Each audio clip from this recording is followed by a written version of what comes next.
Baptist Church. I'd like to introduce to you the chairperson for our Bicentennial Committee, Genevieve Ludeman. Good afternoon and welcome to Fredonia Baptist Church. This has been a year of planning in which we cooperated with the town of Pomfret, who are also celebrating their bicentennial, and with the village of Fredonia in their Victorian days all this week. We were really happy to be invited by the Fredonia Opera House to be part of the House and Garden Tour, and this is one of the stops on the tour. We've had a quite steady traffic all day, and it has been delightful with working with the committees from the Fredonia Opera House who provided the lemonade and cookies. It's been interesting to visit with the people who have gone through the tour. Many of them are vacationing here and they're from out of state. Some of them are former members and they've come back for various reasons, perhaps family reunions or high school class reunions, and it's just been a joy. I hope that we can thank Wendy Woodbury-Straight and her committee who have researched and compiled this tremendous history in cooperation with her father and mother, Jack and Doris Woodbury. We are just so pleased to have the history of this church preserved. And a portion, or all of this exhibit, will be taken to the archives at the Reed Library at SUNY Fredonia campus for future use by the citizens here.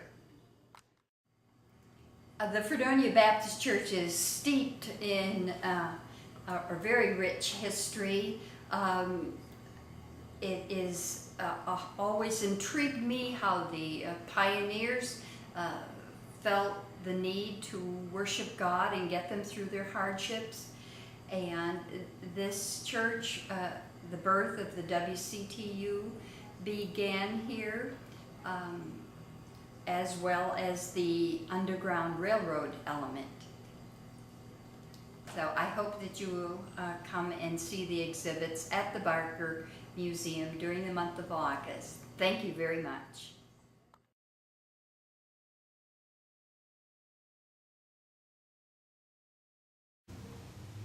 My name is Wendy Woodbury-Straight, and I'm the archivist for the Fredonia Baptist Church.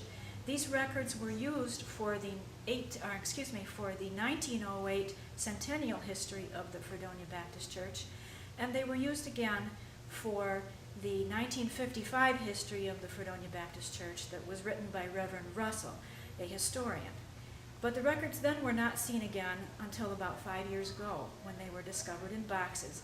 They'd been carefully preserved by all of the church clerks, especially by Almond Z. Madison, who was the clerk for 40 years in the second half of the 19th century. The first poster shows the architecture of the buildings that have been on this site. The first site of the Fredonia Baptist Church was actually a barn or a schoolhouse. But in 1822, on this site, the congregation decided to actually build a frame structure. It was built by Nathaniel Crosby. Coincidentally, a part of the payment was whiskey and brandy. The Baptists were still tolerant of alcohol at that time. It was not until after the Civil War that they began to see abuse of alcohol disrupting families, and that's when the WCTU began, and that's addressed on a later poster. The next architect for the Fredonia Baptist Church was John Jones. He built the building that we're standing in now, the brick edifice constructed in 1851 and 1852, and unfortunately he died here. He fell from the scaffolding and his sons completed the building. Then in 1911, 12, and 13, the son of the Civil War minister came back to design the interior as we see it today. Harry Wild Jones was the son of Howard Malcolm Jones. Reverend Howard Malcolm Jones had guided this congregation through the Civil War. And that was a time when they had lost many sons to the fighting in the Civil War. And the congregation was very fond of this particular minister and his family, and they had given him a photo album. When Harry Wild Jones came back to design the interior of this church in 1911, he brought the album, and the congregation relabeled the photos so that he would know, once again, everyone that he had once known in his childhood. Then in 1932, he gave the photo album back to the church. Throughout this display today, you will see photos from that album. In 1822 and again in 1851, the way to raise money for building a church was to sell the seats or to rent the seats. So on this poster you can see the seating charts from that time period and get a good idea of where the various members sat. There are also several seats that are labeled free. Those were probably for guests who could just walk in off the street. For example, here we can see some of the prominent families of the 1851 period, such as Deacon Joel R. Parker.